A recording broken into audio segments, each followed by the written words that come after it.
할렐루야. 여러분 주일날 오실 때 여러분 어떻게 준비하면서 많이 분주하지 않으셨어요? 네.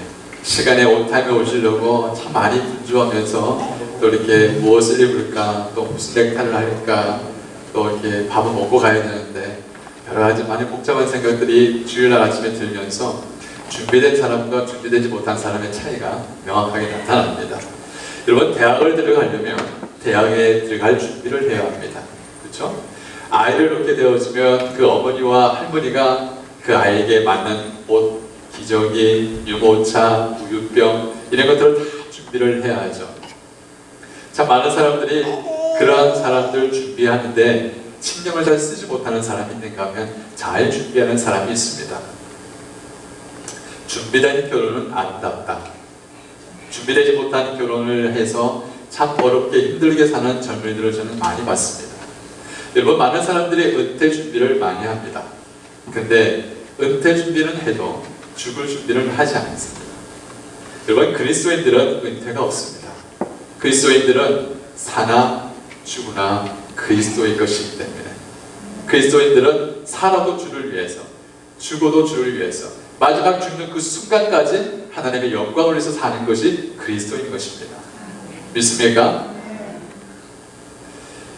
어리석은 사람들이나 악인들은 이렇게 말합니다. 하나님이 없어. 준비는 무슨 준비? 그냥 대충 살다가 짧고 굵게 살다가 인조이 하면서 사는 것이 인생이지 이렇게 이야기를 합니다. 그러나 그 사람들 마음의 그 저면에는 뭐가 숨겨져 있냐면 영원한 삶에 대한 확신이 없거나 믿음이 없거나 뭘 준비해야 될지 모르기 때문입니다. 여러분 성경을 보다 보면 이 성경 속에서는 하나님께서 이스라엘 백성들을 위해서 많은 준비를 했습니다. 이스라엘 백성 땅에 기근이 찾아왔어요.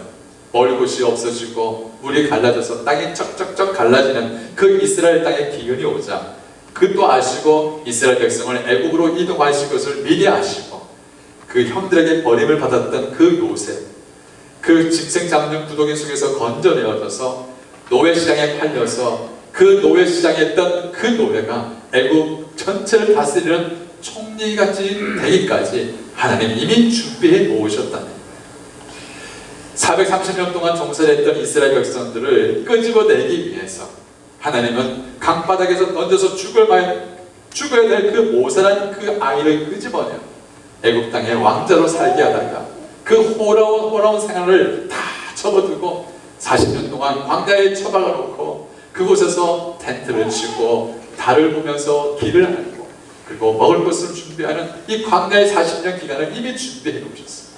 그리고 나서 430년 동안 종되었던 이스라엘 백성을 끄집어내어서 가나안 땅 가기 위한 준비를 이미 다 해놓으셨어요.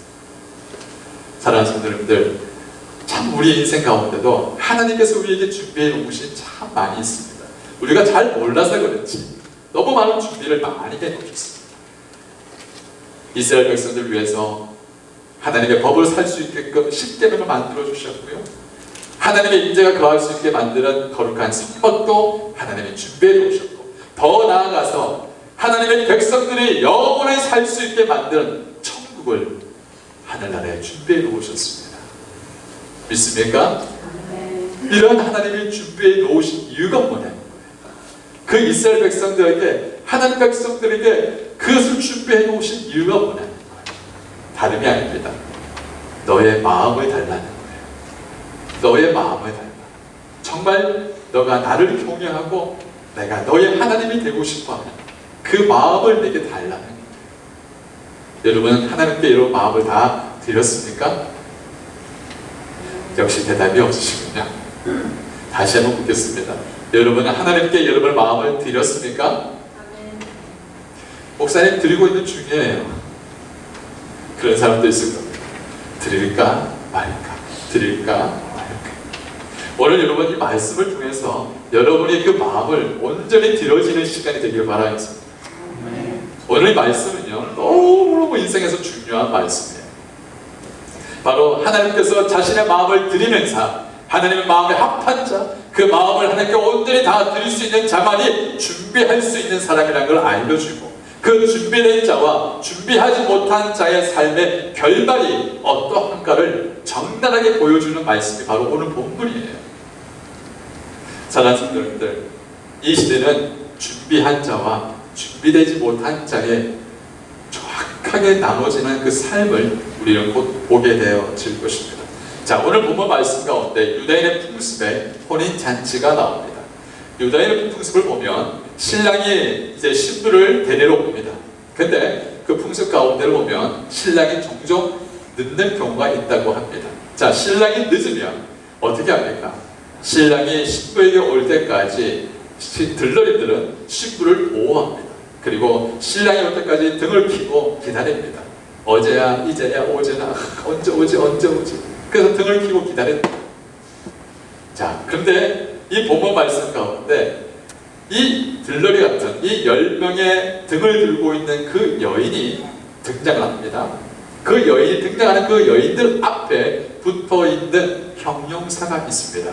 두 가지 형용사가 있는데 그것은 바로 슬기로움과 어리석음, 이 두 가지 형용사가 그 10명의 여인들 앞에 붙어져 있습니다. 이 여러분 본문 말씀을 많은 사람들이 들었을 텐데 이 사람들을 우리가 볼 때 어리석은 사람과 슬기로운 사람의 차이가 도대체 뭐냐? 어리석은 사람들은 기름 준비하지 않았고 슬기로운 사람은 기름을 준비했어. 여러분 단지 이 차이라고 생각할지 몰라도 그러나 이 말씀의 깊은 저면에는 엄청난 메시지가 들어있습니다. 여러분 잘 한번 들어보시길 바랍니다. 자, 10명의 여인들, 그 10명의 여인들 가운데 5사람 앞에는 슬기로움, 또 5사람 앞에는 어리석음, 이 많이 들어있습니다. 그런데 여러분 그 10명의 여인들 누가 슬기로운 사람인지 누가 어리석은 사람인지 잘 분간이 되지 않습니다. 오늘 읽었던 1절에서 5절까지 말씀 읽어보면 별 다를 바가 없습니다. 별 다른 바가 나타나지 않습니다. 보세요. 천국을 설명할 때도 여러분 보십시다. 천국을 설명하는데 왜 슬기로움과 어리석음이 문제가 됩니까? 천국은 믿음으로 가는 건데 왜 천국을 믿음으로 가는 건데 믿음에 대해서 이야기하지 않고 왜 슬기로움과 어리석음이 비유하는 거예요? 이게 무슨 문제가 들어있을까? 아마 여러분들은 이 말씀들을 전에 들어보셨을 수도 있지만 오늘 그 들었던 말씀하고는 전혀 다른 각도로 이 말씀을 풀어봅니다. 여러분 잘 봅시다. 단지 차이가 있다면 어리석은 사람들은 등을 준비를 했어. 지혜로운 사람은 등과 더불어서 기름을 준비했습니다. 이 10명의 사람들은 이미 자신의 등을 밝힐 기름이 그 등불 안에 들어있습니다. 그런데 신랑을 기다리다가 그 등불을 다 소비하다가 신랑이 늦게 오자 그 등불이 꺼져가는 듯이 자신도 모르게 잠이 들어있는 상태입니다. 어리석은 여인 5명이 기름을 들고 오는 지혜로운 5명 여인들한테 이렇게 말합니다. 아니 신랑이 곧 오는데 이 기름은 왜 준비했어? 무겁게 왜 그걸 또 들고 와? 왜 쓸데없는 데? 그냥 신랑 이제 곧 오잖아. 이게 등불 밝히면서 있으면 되는데 왜 쓸데없는 짓 하지? 이렇게 이야기할 수도 있는 거예요. 사실 우리가 신앙생활 하면서 이런 소리 많이 듣습니다. 야, 예수를 믿으면 좀 작작 믿지, 적당히 믿지, 이렇게 미친 듯이 믿냐? 주일날 이렇게 교회를 나가도 시간 아깝지 않아? 야, 너 나하고 이렇게 잘 놀고 재밌게 놀고 이렇게 술 마시고 그렇게 놀던 때 기억나지 않니? 예수 믿는 사람들은 재미도 없고 주일날 교회 간다고 할 바쁘고 야 그거 뭐 11조 또 그는 뭐냐? 그거 아깝지도 않아? 하나님이 그거 갚아주디? 많은 사람들이 특히 믿는 사람들이 좀 모자래 보이고 부족해 보이는 삶을 살아가는 듯이 보일 때가 있다는 거예요. 그런데 오늘 본문 말씀은 그 모든 부족함과 모자람을 한 방에 알릴 수 있는 메시지가 오늘 말씀이에요. 여러분 오늘 본문 말씀의 결과는 너무 확연하게 다르게 나타납니다. 다시 한번 말씀드립니다. 이 말씀은 사람에 대한 설교가 아닙니다. 사람에 대한 설정이 아니에요. 천국에 대한 메시지입니다. 기억하세요. 천국에 대한 메시지라는 것은 뭘 말하냐? 어떤 누구도 이 천국 천국에 대한 설교 앞에 서지 않는 자가 없다는 거예요. 어떤 누구도 이 갈림길 앞에 설 수 없는 사람이 없다. 악인도, 의인도, 죄인도, 지혜로운 사람도, 슬기로운 사람도 누구도가 이 갈림길 앞에 서야 한다는 것입니다. 중간 지대가 없습니다. 그때는 기름도 결코 나눠주지 않습니다. 자기 기름은 자기가 준비해야 합니다. 자, 그러면 오늘 본문 말씀에 발생되어진 문제가 하나 있습니다. 그 문제가 뭐죠? 신랑이 늦게 오는 것이었어요. 신랑이 늦게 오는데, 저는 이 말씀을 묵상하며 준비하면서 왜 신랑이 늦게 오는 거지? 여러분 생각을 해보세요. 결혼을 하는데 그 결혼을 할 때 신랑이 제 시간에 오지 않을 때 얼마나 많은 사람들이 발을 동동동동 거리면서 그렇게 시간을 볼 거 아니에요. 그죠? 그런데 하나님께서 왜 신랑을 늦게 오게 만드냐는 거예요. 왜 그럴까? 우연일까? 아니에요. 여러분, 하나님께서 신랑이 늦게 오게 만드신 이유는 바로 의도된 설정입니다. 하나님의 의도가 숨겨져 있는 설정입니다. 왜 그럴까요? 그 10명 가운데 누가 지혜로운지, 누가 어리석은지를 분간할 수가 없습니다. 가지고 왔던 그 10명의 중에서 5명을 기름을 준비했는데 이 기름이 별 쓸모 없어 보입니다. 오히려 무겁게 오는 사람이 아니라 가볍게 등만 들고 온 사람, 이 여인들이 지혜롭게 보입니다. 그때 문제는 신랑이 늦게 온다는 거예요. 그 하나님의 의도된 설정을 인하여서 그 분간되지 못했던 그 10명 중에서 정확하게 5사람은 슬기로운 사람, 5사람은 어리석은 사람으로 나눠지는 설정이 이루어지는 겁니다. 하나님께서 우리 인생 가운데도 숨겨놓은 의도가 설정들이 많이 있습니다. 어떤 사람들은 뼈아픈 실패를 경험합니다. 그 실패를 통하여서 전혀 예상치 않았던 하나님을 만나게 되기도 합니다. 또 어떤 사람은 자식 문제 때문에 그 아픈 설정, 그 아픈 하나님의 의도가 그 안에 설정되어 있는 것을 모르고 그때 그 아픔을 인하여서 고통받습니다. 그러나 나중에서야 하나님의 의도된 설정이 있다는 것을 알게 되어집니다.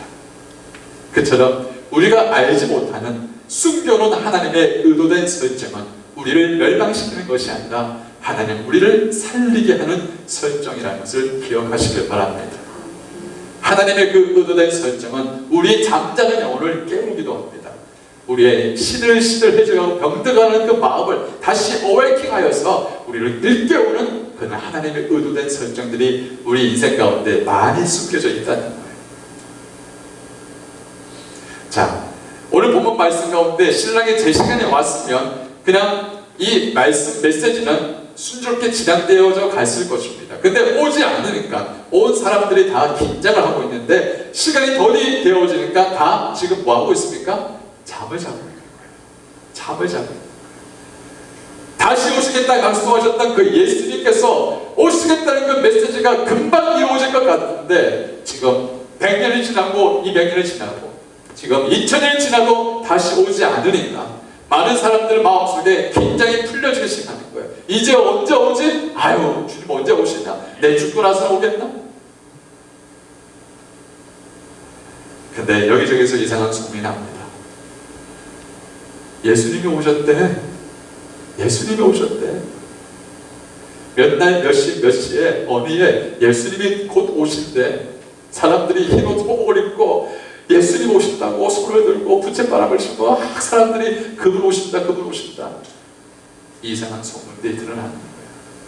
또 어디에서는 야 저분이 우리가 기다리는 예수 그리스도야, 저분이 살아있는 예수야.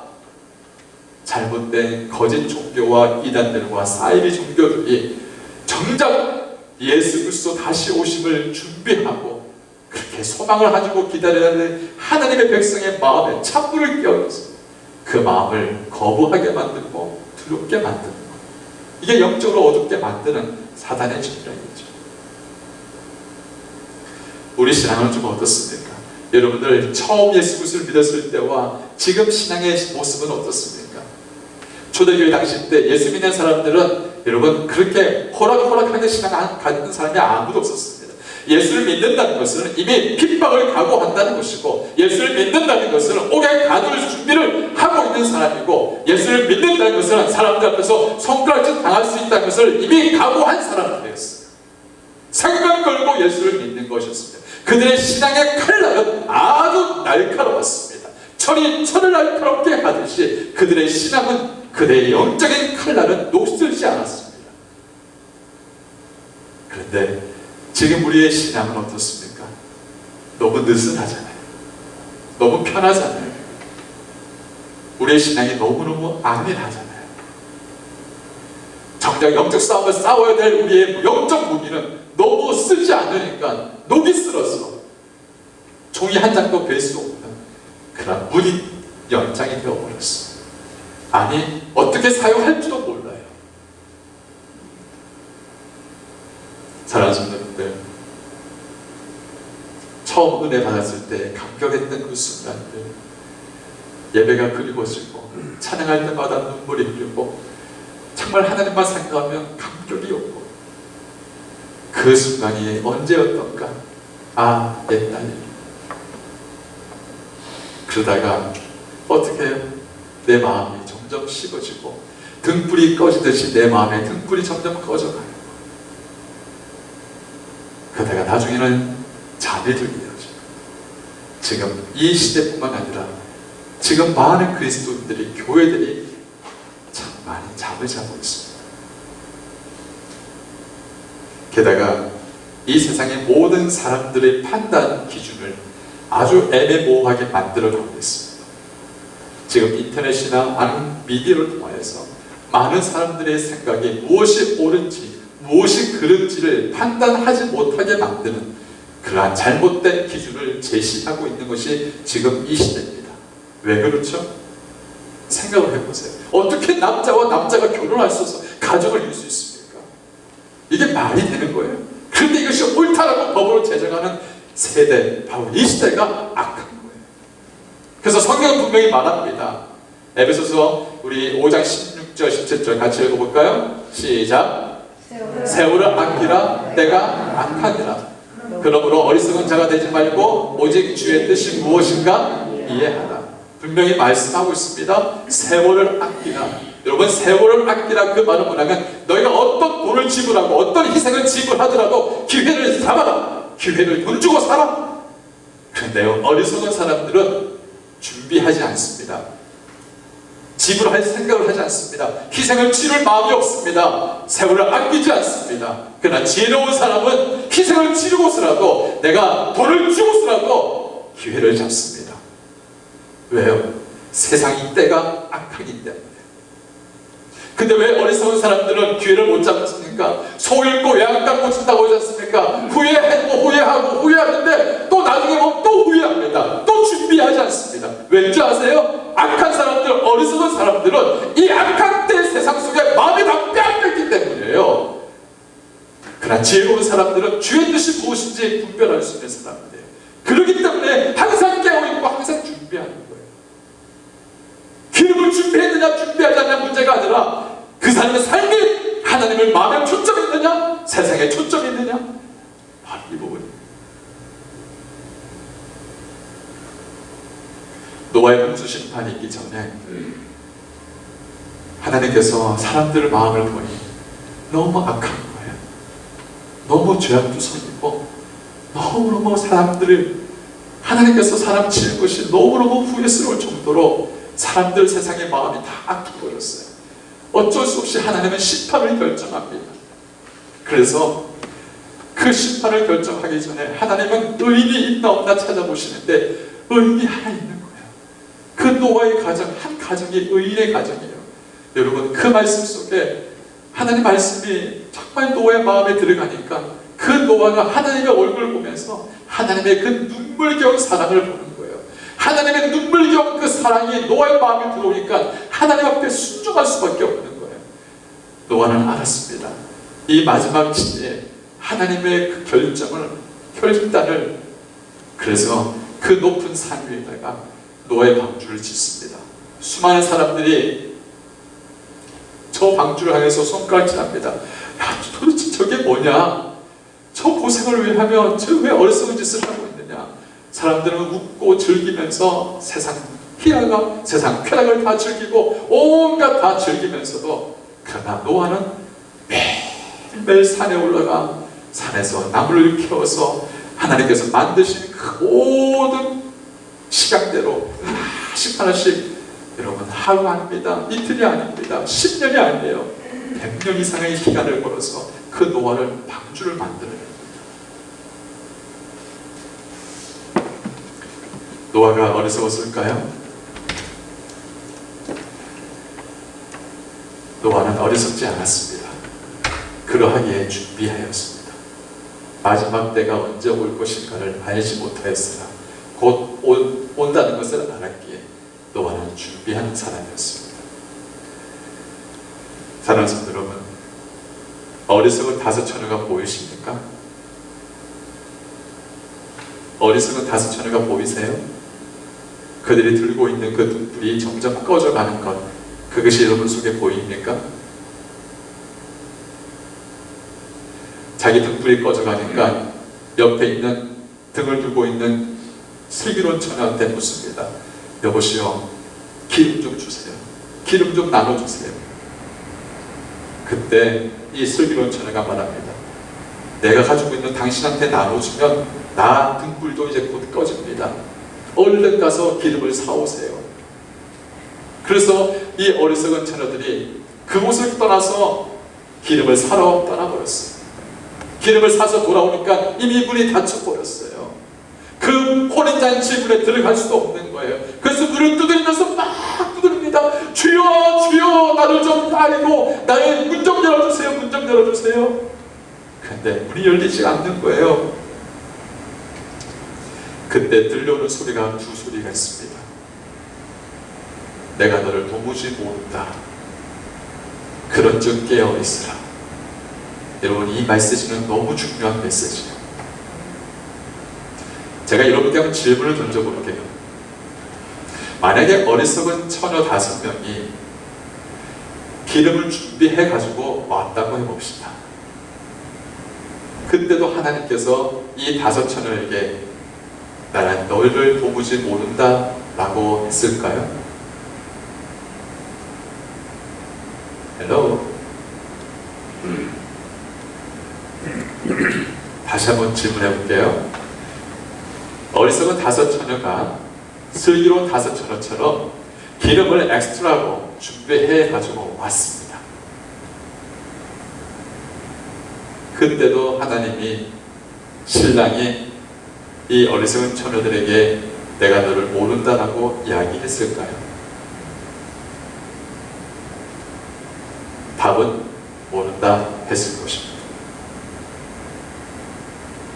뭘 말씀하냐면 기름을 준비했느냐 준비하지 않았느냐가 중요한 것이 아닙니다. 하나님은 슬기로운 삶을 살고 있는 그들의 삶을 알았다. 슬기로운 삶을 살았던 그 여인 5명은 이미 하나님이 인정할 만한 삶을 이미 살고 있었던 사람이었습니다. 무엇을 보면 알 수 있느냐? 혼인문 잔치에 문이 딱 닫히고 나서 들려오는 소리가 내가 너희를 모른다라고 말합니다. 여러분, 우리의 목자이신 우리 예수님이 양의 소리를 모를 것 같습니까? 자기 양의 소리를 목자가 모를 것 같아요? 아닙니다. 목자는 양의 음성을 압니다. 양도 목자의 음성을 압니다. 우리 성경 말씀 찾아볼까요? 요한복음 10장 9절 말씀인데 같이 읽어봅시다. 시작. 이 누구든지 나로 말미암아 들어가며 얻고 또는 들어가며 나오며 보를 얻으리라. 목자이신 예수님께서 자기 양들이 문 밖에 서서 문을 열어달라고 고함을 칩니다. 그렇게 벌벌 떨고 있는 그 자기 양들이 문을 닫힌 문 밖에 서서 떨고 있는데 내가 널 모른다라고 말합니까? 그런 분이 아니라는 거예요. 근데 왜 내가 널 모른다라고 했을까요? 그것은 이미 하나님을 진실로 만난 사람이 아니고 하나님 하나님을 경외함이 없는 사람, 즉 그런 하나님을 알지 못하는 사람, 그러기에 하나님의 천국의 구원의 방주 안에 들어올 수 없는 사람인 것을 이야기하고 있는 거예요. 요한복음 10장 14절 15절 말씀, 더 진한 말씀이 있습니다. 같이 읽어볼까요? 나는 사람 목자라 내가 내 양을 알고 양도 나를 아는 것이 아버지께서 나를 아시고 내가 아버지를 아는 것 같으니 나는 양을 위하여 목숨을 버린다. 내 양을 위해서 목숨까지 버릴 부분인데, 내 양을 아끼고 내 양을 사랑해서 목숨까지 아끼지 않고 버릴 그 분이 난 너 모른다 이러는 사람, 난 너 모른다, 기름 준비하지 않았다고 해서 난 너 모른다 이렇게 했을 것 같아요? 아니라는 거예요. 기름이 중요한 게 아니에요. 지금 네가 나를 알고 내가 너를 안다면 나는 반드시 너를 알 수 있지만, 내가 너를 모르는 것은 너는 내 백성이 아니라는 거예요. 내 양이 아니라는 거예요. 나는 내 양이면 너의 음성을 알 수 있지만 너의 음성을 들어보니 내 양이 아니라는 거예요.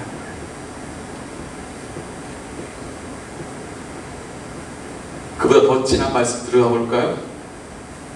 이사야서 말씀입니다. 49장 15절, 우리 큰 소리를 읽습니다. 어머니가 어찌 제 젖먹이를 잊겠으며 제 태에서 낳은 아들을 어찌 긍휼히 여기지 않겠느냐. 비록 어머니가 자식을 잊는다 해도 나는 절대로 너를 잊지 않겠다. 부모가 자식을 잃을지라도 나는 너를 잊지 않겠다. 이런 마음을 가지고 있는 그 아버지가, 그 하나님의 마음이 단지 기름을 준비하지 않았다고 해서 그 사람들을 모른다고 한다. 그건 아버지도 아니에요. 문제는 하나님께 있는 것이 아니에요. 어리석은 사람이 기름을 준비하지 않았다고 해서 하나님께 모른다는 소리 듣는 것이 아니었어요. 그의 삶이 하나님을 모르는 삶을 살았던 거예요. 그의 삶이 하나님을 인정하지 않는 삶을 살았던 거예요. 사랑하는 성도 여러분들, 과연 우리는 어떻습니까? 우리는 하나님의 인정할 만한 슬기로운 처녀의 삶처럼 매일매일 우리는 하나님을 인정하며 살아가고 싶습니까? 신랑이 오셔서 내가 너를 아노라, 내가 너를 아노라 그 말씀을 한다는 것은 이미 그 신랑과 끊을 수 없는 만남, 인격적인 만남이 이루어지고 있다는 것을 이미 말하고 있습니다. 사랑하는 성도님들, 예수 그리스도를 진정 나의 주인으로 구주로 모시는 사람이라면 결코 우리 주님은 내가 너 모른다 말하지 않습니다. 진정 하나님이 나의 주인이 되어주고 예수 그리스도가 나의 구원자라고 반드시 굳건히 믿는 사람이라면 내가 너를 아노라, 그리고 하나님의 혼인잔치에 다 들어갈 줄 믿습니다. 아멘. 사랑하는 성도 여러분들, 슬기로움은 바로 하나님과 신랑과 끊을래야 끊을 수 없는 그 아름다운 그 친밀함 속에서 발생되어지는 축복이에요. 하나님과의 그 관계 속에서 그 만남이 매일매일 새록새록 그 마음 속에서 하나님과의 기쁨이 흘러넘치니까 그런 준비할 수 있었고 하나님을 기다릴 수 있었던 거예요. 근데 어리석은 사람은 준비하지 못했습니다. 두 번째로 우리가 결코 잊어서는 안 될 메시지가 바로 그런즉 깨어있으라 라는 말씀이죠. 여러분, 깨어있으라는 것은 잠 한숨 안 자고 눈 시뻘겋게 해가지고 여러분 깨어있는 것을 말하는 게 아니에요. 항상 경계하는 거예요.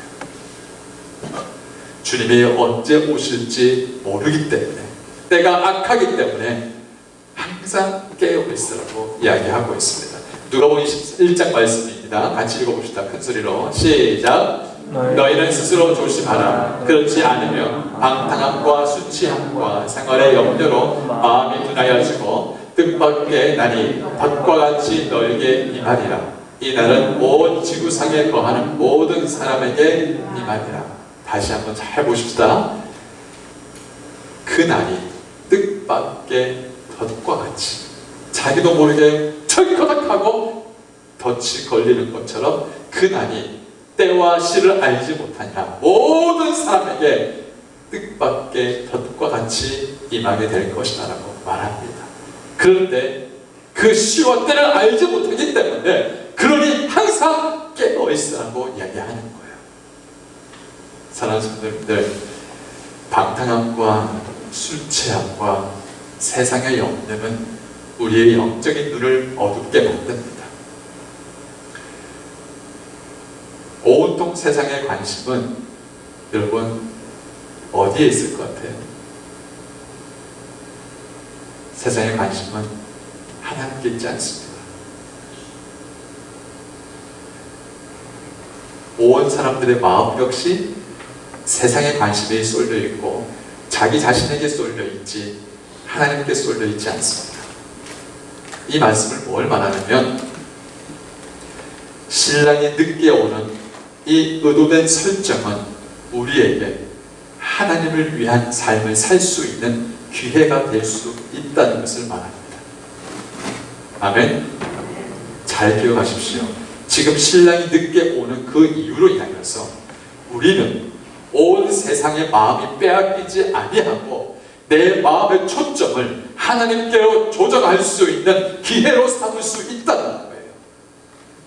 모든 사람들이 세상의 마음을 빼앗기고 장식가고 장가가고 모든 것을 다 마음 빼앗길 때에 늦게 오는 그 하나님께 의도된 설정을 통하여서 우리 마음 중심을 하나님께로 돌이킬 수 있는 기회가 우리한테 있다는 거예요.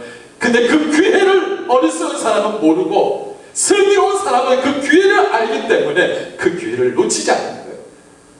돈을 주고서 희생을 하고서라도 그 기회를 잡으려는 게 어리석은 사람이 아니라 슬기로운 사람이거든요. 사랑하는 성도님들, 많은 사람들이 특히 믿는 사람들 가운데도 하나님을 알면서도 하나님을 참으로 사랑하지 않는 사람들이 많아요. 하나님을 알면서도 하나님과 교제하는 시간을 갖는 사람이 없어요. 그러면 슬기로운 사람이라면 세상에 많은 사람들이 세상의 의도대로 가고 있다면 슬기로운 사람이라면 하나님의 의도를 파악하여서 지금 이 순간에 내가 하나님과 교제하고 내가 하나님과 그 친밀한 만남을 갖는 것, 이것이 내가 준비하는 사람이구나, 이걸 발견하는 거예요. 많은 사람들이 돈을 쓸 때도 자신의 쾌락과 자신의 안락을 위해서 돈을 쓰지만 지혜로운 사람, 슬기로운 사람은 그 모든 사람들의 의도가 저쪽으로 세상을 향하지만 지혜로운 사람은 이 가지고 있는 물질과 가지고 있는 하나님이 받았던 축복을 하나님의 영광에서 쓸 기회라는 걸 아는 거예요. 사람들이 기도하자 해도 기도하지 않습니다. 너무 바쁘다고요. 너무 피곤하다고.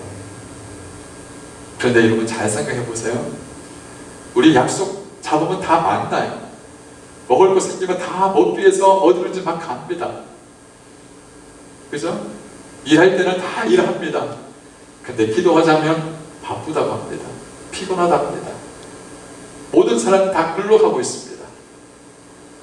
그럼 지혜로운 사람이라면 하나님, 많은 시간을 들이지 못하더라도 하나님 앞에서 나와서 하나님의 의도된 마음대로 내가 이 시간을 하나님께 드리겠습니다. 그렇게 준비하는 거예요. 사랑하는 성도님들, 왜 기름을 준비하지 못한지 아십니까? 왜 기름을 준비하지 못한지 아세요?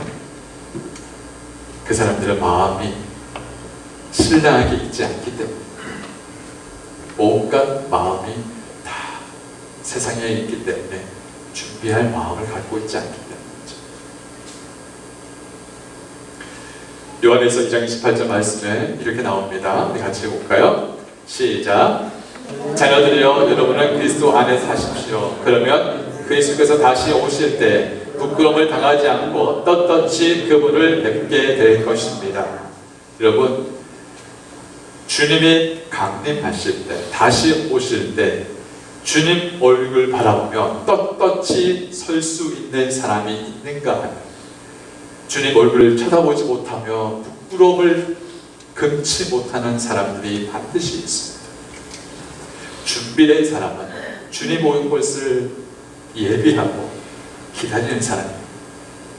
떳떳이 주님 얼굴을 보지 못하고 부끄러운 그러한 얼굴을 듣지 못하는 사람은, 결코 준비되지 못한 사람은 주님 앞에 당당히 서지 못합니다. 사랑하는 성도님들, 신랑 맞을 준비를 하기 위해서 깨어 있어야 됩니다. 다시 한번, 신랑 맞을 준비하기 위해서 여러분 깨어 있어야 합니다. 영적인 긴장을 늦춰서는 안 되고요. 내 마음속에 계신 그 예수님, 그 성령님을 저 방 한 구석에 처박아 놓고, 아니면 거라지 속에 숨겨놓고 내가 필요할 때 꺼냈으면 이런 그런 자판기 같은 그런 분이 아니거든요. 슬기로운 사람은 매일 매 순간 매 순간 우리 하나님과 늘 동행하고 하나님과 늘 함께 나누는 그러한 삶을 사는 사람이 바로 지혜로운 사람인 줄 믿습니다. 사랑하는 여러분들, 그럼 무엇을 준비해야 할까요? 무엇을 준비해야죠? 한번 따라합시다. 내 안에 주님이 나의 주인이 되어 주옵소서. 항상 질문해야 합니다. 지금 내 마음의 중심이 어디에 쏠려 있는지 항상 질문하셔야 합니다. 지금 내 마음의 중심이 어디에 빼앗겨 있는지, 내 안에 마음의 중심의 자리에 예수 그리스도가 진정으로 나의 주인이 되어주시는 삶인지 항상 스스로 질문해 봐야 합니다. 또 무엇으로 어떻게 깨어 있을 수 있습니까? 기도로 깨어 있는 거예요. 기도로 깨어 있는 거예요. 깨어 있는 사람은 준비합니다. 깨어 있는 사람은 자신의 영적이 흐트러지지 않도록 늘 영적인 긴장 가지고 하나님 앞에 마음을 쏟기 위해서 기도로 여러분 애를 쓰고 깨어 있습니다. 여러분 예배도 마찬가지죠. 여러분 예배도 철저히 준비해야 합니다. 찬양팀들 정말 기도하고 준비하셔야 됩니다. 예배의 모든 수종들은, 그런 봉사자들도 기도하면서 준비하셔야 돼요. 국을 하나 끓이더라도 기도하면서 끓이셔야 돼요. 음식을 하나 만들더라도 주님 마음을 가지고 음식을 만드셔야 돼요. 설교 준비할 때도 하나님 저 성도들 마음 한 영을 한 영에서 기도하면서 준비합니다. 사랑하는 성도님들, 깨어있는 자만이 준비할 수 있습니다. 정말 이 시대에 영적으로 잠을 자고 있는 이 모든 세상의 그 급류 속에 휘말려가는 그런 교회가 아니라 깨어있는 성도, 깨어있는 교회, 깨어있는 이 모든 한 분 한 분 되시기를 주의 이름으로 축원합니다. 그럴 때, 주님 오실 때 내가 너를 아노라, 같이 하나님의 혼인잔치 집에 함께 들어가자. 그 축복이 우리 온 성도들 가운데 있기를 주의 이름으로 축원합니다. 기도하겠습니다.